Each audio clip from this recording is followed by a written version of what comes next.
លទ្ធភាពហើយបណ្ដោយទៅតាមដំណើរគ្រប់យ៉ាងនៅមិនប្រសើរមានតែដើរផ្លូវរៀងខ្លួនចោតើបងគួរធ្វើយ៉ាងម៉េចទើបអាចគេចេញផុតពីកំហុសគ្រប់យ៉ាងអូនលែងចង់ស្មោបងតែងខំក្នុងកែភ្នែកអូនជ្រើសយកការចាក់ចេញចង់បំពេញបំណងលុបចោលគ្រប់យ៉ាងធ្លាប់មានរួមគ្នាកន្លងធ្វើជាអ្នកដោះទៅបើគេសួរអូនបាត់បង់ទៅណា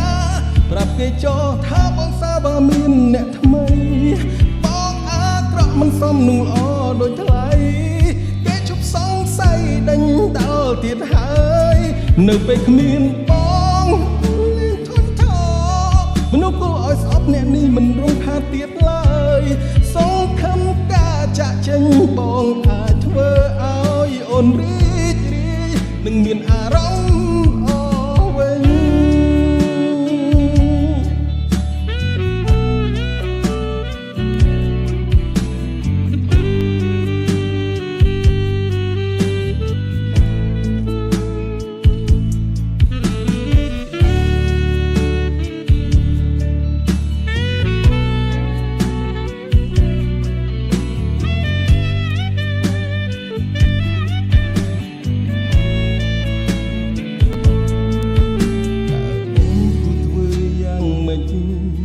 ទើបអាចគេចេញផុតពីកំហុសគ្រប់យ៉ាងអូនលែងចង់ស្មោបងតែងខំក្នុងកែភ្នែកអូន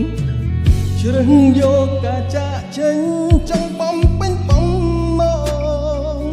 លុបចោលគ្រប់យ៉ាងធ្លាប់មានរួមគ្នាកន្លងធ្វើជាអ្នកដោះទៅបើគេសួរអូនបាត់បង់ទៅណា